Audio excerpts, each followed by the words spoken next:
کے بعد بندہ دعا کرتا ہے، دعا مانگتا ہے، اور دعا مانگنے میں سب سے اچھی چیز جسے وہ طلب کر سکتا ہے اپنے پروردگار سے وہ ہدایت ہے، اور کہتا ہے کہ اہدنا الصراط المستقیم، اے پروردگار مجھے صحیح راہ پر ثابت رکھ۔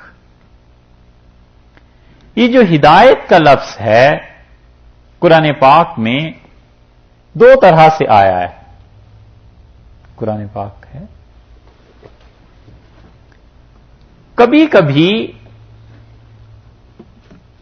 اس اہدنا اور یہدی اور یہ جو ہدایت کے صیغے ہیں ان کے بعد کوئی اور لفظ آتا ہے۔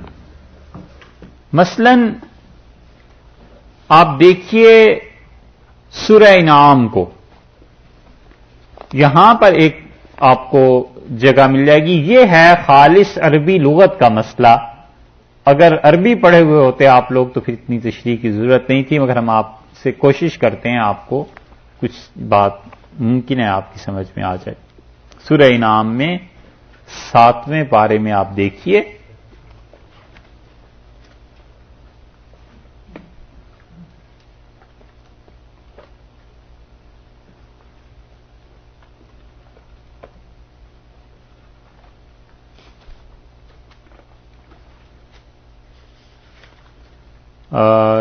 سورہ انعام پارہ نمبر 7 اور آیت نمبر 87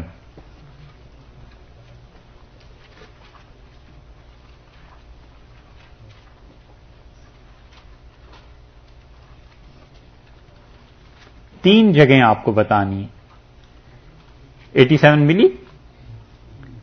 یہ اوپر سارا 84 میں دیکھیں گے آپ تو 84 میں سارے انبیاء علیہ السلام کا ذکر ہے کہ اوپر شروع ہوتی ہے کہ ہم نے ابراہیم علیہ السلام کو اسحاق ان کا بیٹا دیا، پوتے ان کے یعقوب آ گئے، کلن ہدینا ہم نے ہر ایک کو ہدایت دی، ونوحن ہدینا اور نوح علیہ السلام کو ہدایت دی ان سے پہلے، اور ان کی اولاد میں داؤد، سلیمان، ایوب، یوسف، موسیٰ، ہارون علیہ السلام یہ سارے تھے۔ پھر آگے آ گیا زکریا، یحییٰ، عیسیٰ، الیاس، اسماعیل، یسع، یونس، لوط علیہ السلام، یہ سارے آ گئے نا،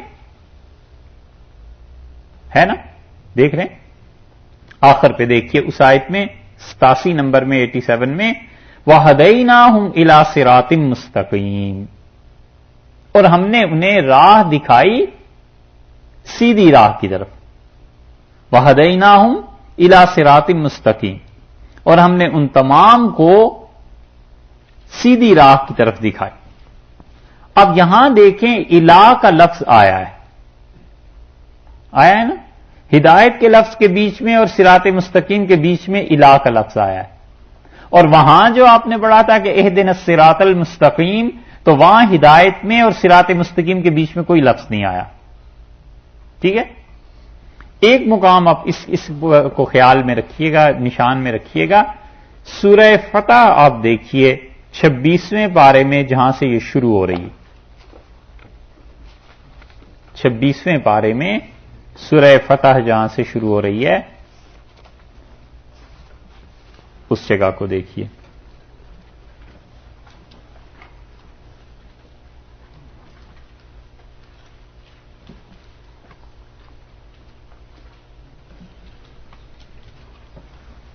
ملی 26ویں پارے میں سورہ فتح،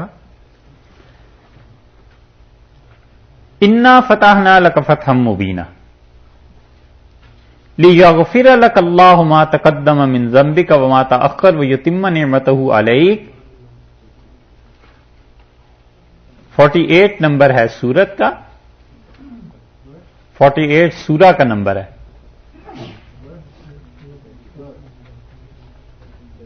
26واں پارہ 48 سورت کا نمبر ہے، بالکل آغاز سے ہم اسے پڑھ رہے ہیں، جہاں دوسری آیت اس کی ختم ہو رہی نا وَيَهْدِيَكَ صِرَاطًا مُسْتَقِيمًا۔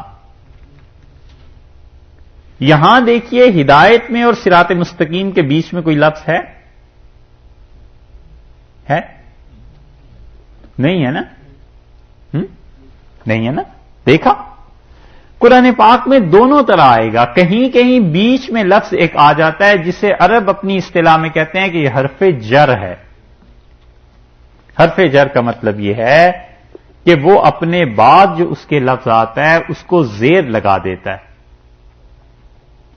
یہ تو جب عربی پڑھیں گے تو 17 حروف ایسے ہیں جو کہتے ہیں کہ جار مجرور کی بحث ہے، یعنی کون سے حرف پہ کس حرف پہ کیا فرق پڑتا ہے.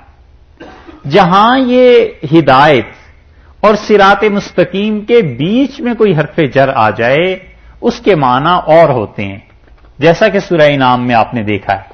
وہاں آگے ہے نا وَهَدَيْنَاهُمْ إِلَىٰ صِرَاطٍ مُسْتَقِيمٍ، ہے نا سورہ انعام میں، ٹھیک ہے. اور کبھی جہاں یہ لفظ نہیں آتا اس کے معنی اور ہوتے ہیں.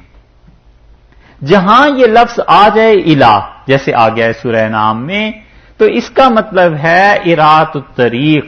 شاہ ولی اللہ صاحب رحمۃ اللہ علیہ اس کا ترجمہ کرتے ہیں راہ دکھانا، راہ دکھانا. اور جہاں یہ لفظ نہ آئے اس کا ترجمہ ہے کہ راہ دیکھی بھی ہے، ثابت قدم رکھنا. تو استعمال کی دونوں صورتوں میں فرق ہوا. تو دوسری صورت جو وہاں آ رہی ہے سورہ فاتحہ میں کہ اہدنا الصراط المستقیم، وہاں دیکھ لیجیے صراط مستقیم اور ہدایت کے درمیان کوئی لفظ نہیں نا، تو وہاں اس کا مطلب یہ ہوا کہ اے اللہ میں ثابت قدم رکھ، جما دے. اس کو ہمارے اساتذہ کہتے تھے کہ مطلوب تک پہنچا دے، یعنی ہدایت تو ہم نے دیکھی ہوئی ہے، خدایا اسے کیا کر مطلوب تک پہنچا دے. اسی لیے شاہ عبد القادر صاحب رحمۃ اللہ نے جو ترجمہ کیا ہے نا، انہوں نے ترجمہ کیا ہے چلا ہم کو سیدھی راہ.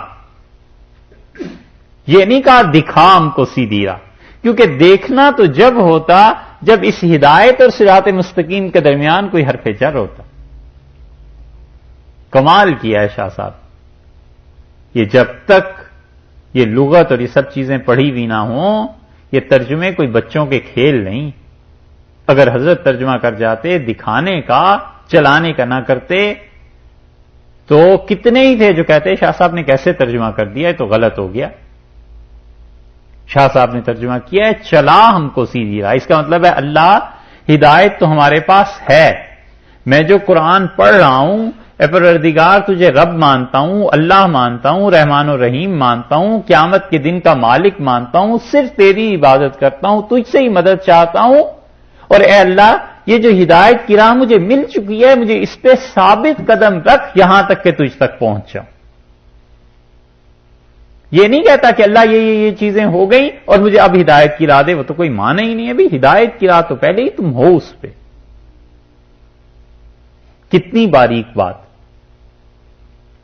اس لیے شاہ عبد القادر صاحب رحمۃ اللہ نے کمال کیا ہے کہ انہوں نے ترجمہ کیا کہ چلا ہم کو سیدھی راہ. اور یہی معنی زیادہ مناسب ہے یہاں کہ آدمی یہاں اللہ تعالی سے یہ درخواست نہیں کر رہا کہ راہ دکھا، بلکہ التجا کرتا ہے کہ اللہ تو نے راہ دکھا دی ہے اور میری اس ہدایت کو اب قائم رہنا. عنابت ہے مجھ میں پہلا درجہ، دوسرا درجہ ہدایت کا تھا، اللہ یہ بھی مجھے حاصل ہو چکا ہے، اب اس کے بعد تیسرا درجہ استقامت کا ہے، خدایا وہ مجھے دے دے کہ میں تیری عبادت کرتا رہوں. سمجھ میں آئی بات؟ ہدایت کی دو قسمیں ہیں. ایک ہدایت تو ہے فطرتاً اللہ نے ہدایت دی.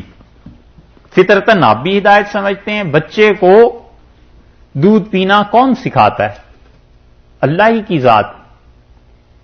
فطرتاً آدمی میں ہدایت رکھ دی کہ گندگی سے نفرت ہوتی ہے، اچھی چیزوں کے ساتھ دل لگ جاتا ہے. ایک یہ فطری ہدایت ہے اور ایک ہدایت ہے جو اس سے بڑے درجے کی ہے اور وہ آدمی اپنے قصد اور ارادے سے حاصل کرتا ہے. وہ وہی ہے کہ اللہ کی طرف رجوع کرنا اور اتنا زیادہ خدا کی طرف رجوع کرنا کہ وہ ربط القلوب کے درجے میں پہنچائے کہ اللہ اس کا دل تھام لے اور پھر ارتداد اور کفر کی باتیں اس میں باقی نہ رہیں. تو بندہ اس کی درخواست کر رہا ہے کہ اہدنا الصراط المستقیم، اے پروردگار مجھے وہ مقام عنایت فرما. بہت سی چیزیں مسلمانوں میں جو گم ہو گئی ہیں ان میں سے ایک چیز یہ بھی گم ہو گئی ہے کہ ہمت نہیں رہی کہ بلند چیزوں کی تمنا کریں، بلند چیزوں کی تمنا نہیں کرتے، بہت بڑا چھلانگ لگا لی تو یہ لگا لی کہ ملینر ہو جائیں بس، اچھا صاحب ہو گئے پھر کیا ہوا، اس سے بھی بڑی تمنا ہونی چاہیے۔ عمر بن عبدالعزیز رحمۃ اللہ علیہ کہتے تھے زندگی کا کوئی شعبہ ایسا نہیں جس میں میں نے قدم رکھا ہو اور اس شعبے نے اپنے دونوں شانے میرے سامنے نہ بچھا دی ہوں کہ میں تمہارے سامنے بے بس ہوں۔ کہتے تھے ایک لے دے کے حکومت رہ گئی تھی وہ بھی مل گئی، اور اب بس جنت کی تمنا ہے، جنت ملے وہ دیکھیں کیسی ہوتی۔ ہم نے ان کی بات پڑھی تو خیال آیا یہ اتنا باہمت شخص تھا کہ جنت میں پہنچ کے بھی کہتے ہوں گے کہ جنت بس دیکھ لی اب، اور تو وہ اللہ کی ذات کی جو تجلیات ہیں جس کی کوئی انتہا نہیں ہے، وہاں اس ہمت کا جوڑ جا کے بیٹھا ہوگا کہ توفیق باندازہ ہمت ہے ازل سے، آنکھوں میں وہ قطرہ ہے کہ گوہر نہ ہوا تھا۔ اللہ نے انسانوں میں دو جذبے ایسے رکھے ہیں صاحب، کمال کی چیز ہے۔ تیسرا جذبہ اس کے ہم پلہ کیا، اس کے دور دور تک نہیں۔ ایک جو انسانوں میں محبت رکھی ہے نا اللہ نے، کیا کہنے اس چیز کی، اور ایک اللہ نے جو مردوں میں ہمت رکھی ہے، اس ہمت کے بھی کیا کہیں۔ مرد سے مراد ہمت والے لوگ، عورتیں ہوتی ہیں مردوں جیسی ہمت ہوتی ہے، نسلیں سنور جاتی ہیں، اور مرد ہوتے ہیں بظاہر عورتیں بدنام ہیں اور وہ عورتوں سے بھی گئے گزرے ہوتے ہیں، رات کو اندھیرے میں باہر جاتے ہوئے ڈرتے ہیں اور کپ کپی تاری ہوتی ہے، تو وہ کیا کام ہوگا۔ یہ ہمت بڑی چیز، اس لیے یہ جو ہے نا اللہ سے دعا کہ پروردگار اس مقام تک پہنچا دے کہ مجھ میں ارتداد کا، کفر کا شائبہ نہ رہے، خدایا تو مجھے اپنے ہاتھ میں تھام لے، بڑی چیز ہے۔ یہ ہے یہاں کہ اہدنا الصراط المستقیم، اے پروردگار سیدھی راہ دکھا، صراط الذین انعمت علیہم، راہ ان لوگوں کی جن پر کیا تو نے انعام۔ اس پہ ایک 5 کی فگر آپ کو نظر آ رہی ہے جس کے نیچے چھوٹا سا 6 لکھا ہوا ہے نا؟ یہ 6 جو ہے، یہ جو چھوٹا سا لکھا ہوا ہے، یہ در حقیقت 6ٹی آیت ہے ہمارے نزدیک۔ امت میں بہت سے افراد جو بسم اللہ کو پہلی آیت نہیں مانتے نا، وہ کہتے ہیں الحمدللہ رب العالمین پہلی آیت ہے، دوسری، تیسری، چوتھی، 5ویں اور 6ٹی آیت وہ اسے یہ مانتے ہیں کہ انعمت علیہم یہ 6ٹی آیت، اس لیے وہ یہاں رکتے ہیں۔ اور رسول اللہ صلی اللہ علیہ وسلم خود بھی رکا کرتے تھے۔ ترمذی کی روایت میں آتا ہے کہ نبی کریم صلی اللہ علیہ وسلم جب ہمیں نماز پڑھاتے تھے ہر آیت پر رکتے تھے، اور اس میں ام المومنین ام سلمہ رضی اللہ عنہا کہتی ہیں کہ انعمت علیہم پڑھ کے بھی رسول اللہ صلی اللہ علیہ وسلم رک جاتے تھے۔ یہ ہم حنفیوں کی دلیل ہے کہ 6ٹی آیت یہ ہے، اور غیر المغضوب جو ہے وہ آگے 7ویں آیت۔ جہاں کہیں بھی قرآن پاک میں آپ کو یہ 5 اردو کا نظر آئے گا نا، 5 کی فکر، اس کا مطلب ہے کہ کسی نہ کسی شمار میں یہ آیت ہے۔ قرآن پاک کا شمار مختلف ہے۔ قرآن پاک کی جو آیات ہیں، ہے آپ کے یہاں؟ اس میں دیکھ لیجیے۔ قرآن پاک کی جو آیات ہیں، کوفہ والوں کا الگ شمار ہے، شام والوں کی الگ گنتی ہے، مدینہ منورہ کے قرآن نے الگ گنا ہے، مکہ مکرمہ میں الگ گنا ہے۔ ہر جگہ کے قرآن نے قرآن پاک کی آیات کی الگ الگ گنتی کی ہے، اور وہ سب رسول اللہ صلی اللہ علیہ وسلم سے ثابت ہے، کسی نے اپنے پاس سے کچھ نہیں کیا۔ حضرت صلی اللہ علیہ وسلم ایسے بھی پڑھتے رہے ہیں، ایسے بھی پڑھتے رہے۔ تو جو بسم اللہ کو ایک مستقل آیت مانتے ہیں، وہ صراط الذین سے لے کے ولاضالین تک ایک ہی آیت مانتے ہیں۔ وہ کہتے ہیں بسم اللہ ہے 7ویں آیت، وگرنہ اگر یہاں رک جائیں تو 8 آیتیں ہو جائیں گی۔ اہل مدینہ کا قول یہی ہے، امام ورش رحمۃ اللہ علیہ کی قرات یہی ہے۔ ہمارے حنفیوں کے نزدیک انعمت علیہم پر رک جاتے ہیں۔ یہ تو تھی قرات کی یا قرآن پاک کی آیات کی بات۔ صراط الذین انعمت علیہم، راہ ان لوگوں کی جن پر اللہ آپ نے انعام فرمایا. اور اللہ تعالی کا انعام کس پر ہوا؟ سورہ نساء میں اللہ نے کہا ہے کہ وَمَن یُطِعِ اللَّهَ وَالرَّسُولَ، اور جو اطاعت کرے اللہ کی اور اس کے رسول صلی اللہ علیہ وسلم کی، فَأُولَٰئِکَ مَعَ الَّذِينَ أَنْعَمَ اللَّهُ عَلَيْهِمْ، تو ہم اسے رکھیں گے یا وہ رہے گا ان لوگوں کے ساتھ جن پہ اللہ نے انعام فرمایا. اور انعام اللہ نے کیا کیا ہے کہ من النبیین والصدیقین والشہداء والصالحین، اور فرمایا ہے کہ 4 طبقے تھے. سب سے پہلے انبیاء علیہ الصلوۃ والسلام، اور دوسرے درجے میں فرمایا صدیقین، اور تیسرے میں فرمایا شہداء، اور چوتھے میں فرمایا صالحین. ان 4 طبقوں پہ اللہ کا انعام ہوا ہے. انبیاء علیہ السلام تو آپ جانتے ہیں. صدیق وہ آدمی جس کی فکر کی قوت اتنی بلند ہو کہ اپنی فکر کے اعتبار سے وہ اللہ کی مرضی اور رضا کو پہچانے، وہ صدیق. اور شہید جس میں عمل کی قوت غالب ہو، اور صالح جسے دونوں سے کچھ کچھ حصہ ملا.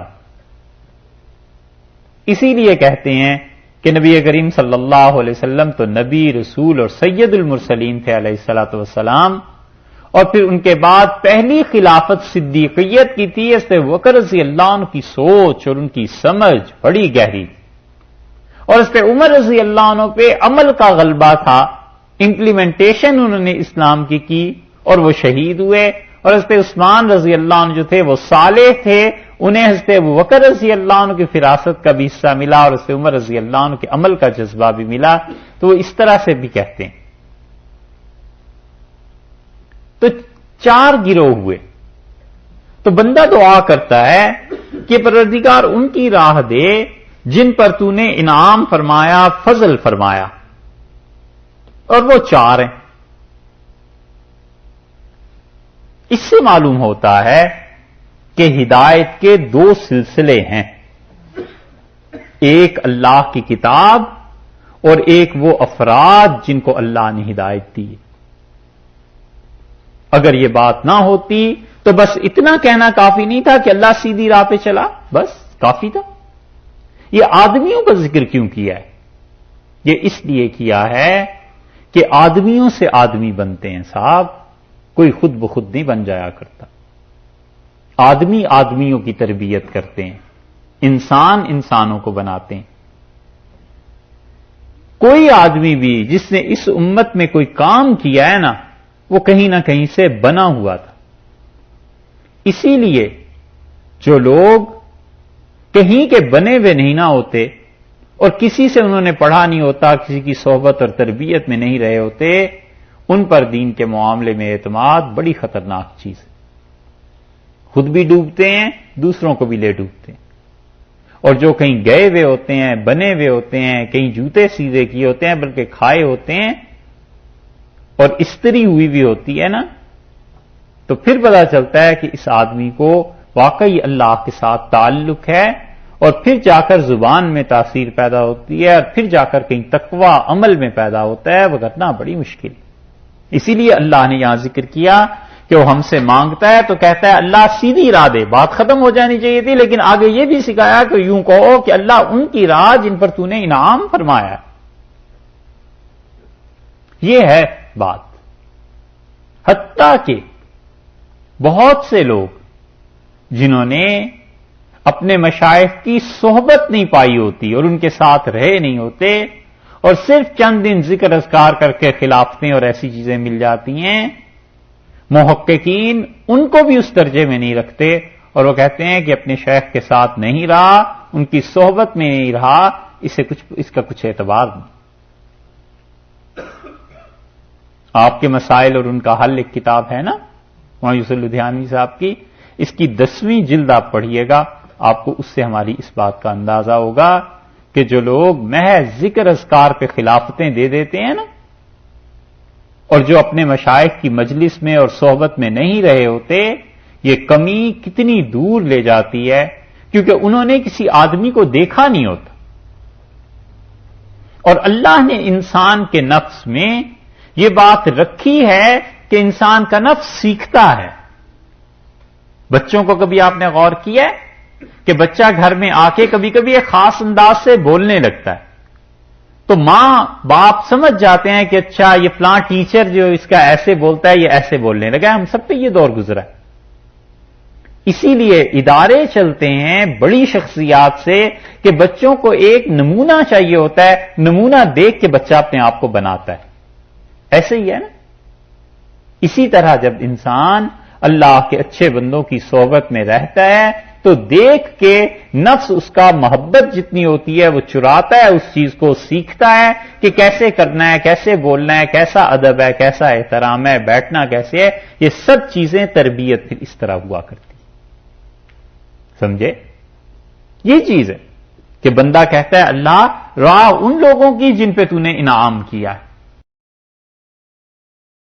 غیر المغضوب, نہ راہ ان لوگوں کی غصہ ہوا علیہم ان پر, والضالین, اور نہ راہ ان لوگوں کی جو گمراہ ہوئے.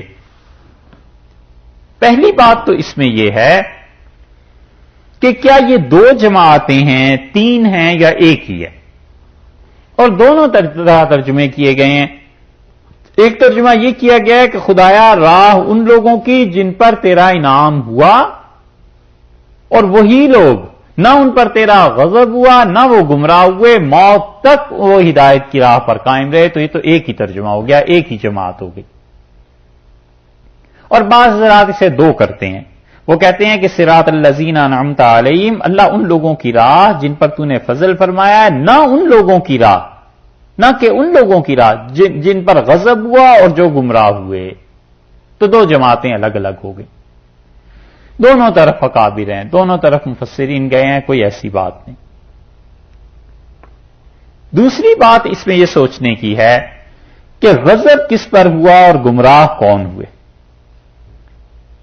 عام طور پہ لکھا ہوا ملے گا کہ یہودی مراد ہیں غضب جن پہ ہوا, اور عیسائی مراد ہیں جو گمراہ ہوئے. لیکن محققین نے اس کی تصریح کی ہے. وہ کہتے ہیں رسول اللہ صلی اللہ علیہ وسلم نے بھی اگرچہ یہ فرمایا ہو تو ایک مثال کے طور پہ ان دو قوموں کا ذکر کیا ہے, وگرنہ بہت سے ان کے علاوہ بھی قومیں ہیں جو گمراہ ہوئی اور جن پہ غضب. اور امام رازی رحمت اللہ علیہ نے بڑی اچھی بات لکھی ہے. رازی کہتے ہیں کہ ہر وہ قوم جس کے عقیدے میں تو تھوڑی بہت سلامتی کچھ ہو لیکن عمل کے اعتبار سے گمراہ ہو, وہ ہیں جو مغضوب میں داخل ہیں جن پہ غضب ہوا. اور جن لوگوں کے عقیدے برباد ہو گئے اور عمل کیسے ہی اچھا ہو, وہ ہیں ضالین میں. بس اس معیار پہ قیامت تک جتنے آتے رہیں سب حل ہوتے رہیں گے کہ جن لوگوں کا عقیدہ تو درست تھوڑا بہت لیکن عمل میں گمراہی آ گئی, جیسے یہودی اب تک بھی بہت سی چیزوں کو مانتے ہیں لیکن عمل دیکھ لو, اور جیسے عیسائی کہ ان کا عمل اچھا مگر عقیدہ دیکھ لو کیسا, علیہ باللہ. تو یہ امام رازی رحمت اللہ علیہ نے اس کی تقسیم کی. اور آخری بات ہیں تو بہت سی باتیں لیکن آخری بات دیکھیے فرق کیا ہے. اللہ تعالی نے فرمایا ہے کہ راہ ان لوگوں کی جن پر آپ نے انعام کیا. سمجھیے گا, راہ ان لوگوں کی جن پر آپ نے انعام کیا, نہ ان لوگوں کی راہ جن پر غضب ہوا اور جو گمراہ ہوئے. فرق آ گیا نا. یہ نہیں کہا کہ جن پر تیرا غضب ہوا, جو تیری طرف سے گمراہ ہو گئے, نہ. یہ دونوں صیغے جو ہیں مغضوب اور ضالین, اس میں اللہ تعالی نے اپنے ساتھ اس کی نسبت نہیں کی. اور انعمتا میں ہمیں سکھایا کہ ہم انعام کی نسبت اللہ کی طرف کریں کہ اللہ جن پہ آپ نے انعام فرمایا. اس لیے مفسرین کہتے ہیں, اور خاص طور پہ نصفی رحمت اللہ علیہ نے اس کو لکھا ہے. نصفی کہتے ہیں کہ اس کا مطلب یہ ہے کہ اللہ کا انعام, اللہ کا فضل, اس کی رحمت ہر ایک کے شامل حال ہے. تو بندہ کہتا ہے خدایا جن پہ تو نے انعام کیا اور اللہ تعالیٰ کا غضب اور گمراہی ایسی چیز ہے کہ خدا نے اپنی طرف اس کی نسبت نہیں کی، کیونکہ اس کی رحمت کی شان بڑی بلند ہے، اس کی رحمت بہت وسیع، اس لیے غضب اور ضلال یہ دونوں کو اپنے ساتھ نہیں لگایا۔ اس کے بعد ایک لفظ سکھایا آمین۔ آمین کا مطلب یہ کہ اللہ قبول فرما لے۔ رسول اللہ صلی اللہ علیہ وسلم سے پڑھا کرتے تھے، اور آمین اور وہ اعوذ باللہ یہ دونوں قرآن پاک میں شامل نہیں ہیں، بندہ اپنے پاس سے اس کو کہتا ہے، چونکہ حدیث میں یہ آیا۔ یہ سورہ فاتحہ کی دعا ہے، یہ سنگولر ہے یا پلورل ہے؟ مطلب جب آپ دعا کرتے ہیں یا اپنے لیے کرتے ہیں یا ساری امت کے؟ یہ بھی بات ہے۔ دعا تو بظاہر ہے سب لوگوں کے لیے، اور یہ اس لیے سب کا سکھایا ہے کہ انسان خیال میں رہے کہ مجھے دوسروں کے ساتھ مل کے ہی چلنا ہے، کہیں میں اکیلا ہوا الگ ہوا تو میں کہیں اور جا گروں گا۔ اور امام رازی رحمت اللہ نے ایک اور بات لکھی ہے، سوال تو جتنے کرو گے بات اتنی طویل ہو جائے گی۔ امام رازی رحمت اللہ نے لکھا ہے کہ بندہ یہ عرض کرتا ہے کہ پروردگار ہم سب کو راہ دے دے، ہم سب تیری عبادت کرتے ہیں، ہم سارے کے سارے، اور پھر نماز میں یہی پڑھتا ہے۔ یعنی یہ ایسے ہی ہے، گویا کہ بندہ یہ سوچتا ہے کہ پتہ نہیں میری نماز قبول ہو یا نہ ہو، پتہ نہیں میری دعا سنی جائے یا نہ سنی جائے، تو سب مل کے اس بات کو مانگتے ہیں، اگر کسی ایک کی بھی سن لی گئی تو میں بھی اس میں شامل ہو ہی جاؤں گا۔ تو اس لیے بجائے واحد کے صیغے کے جمع کے صیغے استعمال کیے گئے۔